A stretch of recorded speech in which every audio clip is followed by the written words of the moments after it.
जब कभी एमआरआई में या उसकी रिपोर्ट में लिखा होता है कि स्लिप डिस्क है या डिस्क हर्निएशन है, तो पेशेंट का सबसे पहला सवाल यही होता है कि डॉक्टर, क्या मुझे सर्जरी की नीड तो नहीं है। बट सच ये है कि लगभग 90% पेशेंट को जिनके एमआरआई में प्रॉब्लम है या डिस्क बल्ज है या डिस्क हर्निएशन है, उनको सर्जरी की कोई नीड नहीं होती है।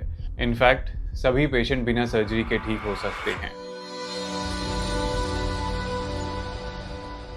नमस्ते, मेरा नाम डॉक्टर धीरज बठेजा है और मैं गुरुग्राम में एक सीनियर स्पाइन कंसल्टेंट हूँ। तो आज हम इस वीडियो के अंदर इसी बारे में बात करेंगे कि स्लिप डिस्क के किस पेशेंट को सर्जरी की नीड होती है और कौन से पेशेंट को बिना सर्जरी के ठीक कर सकते हैं। सबसे पहले समझते हैं कि स्लिप डिस्क होता क्या है। हमारी जो स्पाइन होती है वो मल्टीपल मनकों से बनी हुई होती है जो एक के ऊपर एक रेस्ट करते हैं।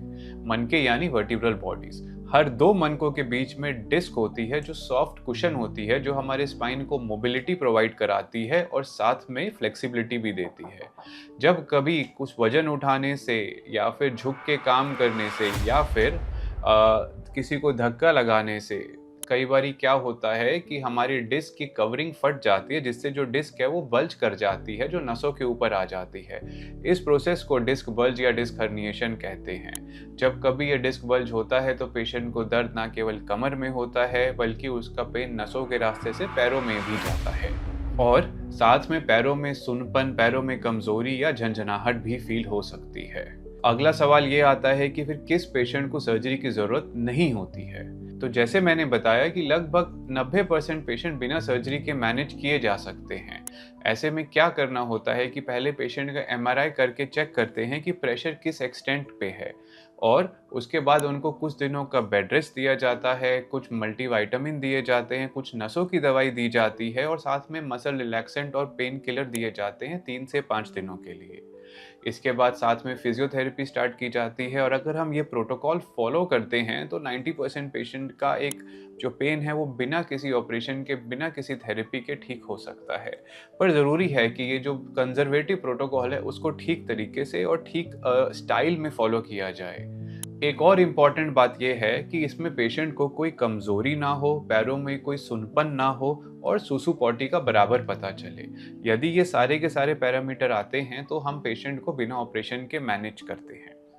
अब अगला सवाल ये आता है, तो फिर किस पेशेंट को ऑपरेशन की नीड पड़ती है।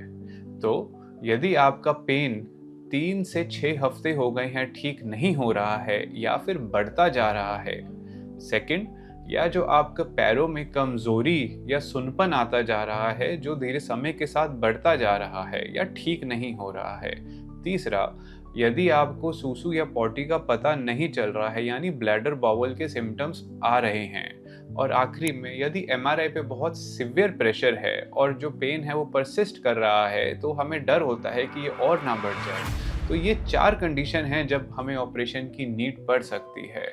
अन्यथा ऑपरेशन की कोई नीड नहीं होती है स्लिप डिस्क या डिस्क हर्निएशन के पेशेंट्स के अंदर। यदि आपको या आपके परिवार में किसी को कमर में दर्द है जो पैरों तक जा रहा है, साथ में कमजोरी या सुनपन आ रहा है या फिर यूरिन मोशन में दिक्कत आ रही है, तो ये एक सीरियस सिम्टम है। इसे आप तुरंत अपने डॉक्टर से संपर्क कीजिए। वो एमआरआई चेक करवाएंगे आपका और बताएंगे कि आगे क्या ट्रीटमेंट है। यदि इस विषय में कोई सवाल है तो हमारे दिए गए नंबर पे आप हमें संपर्क कर सकते हैं।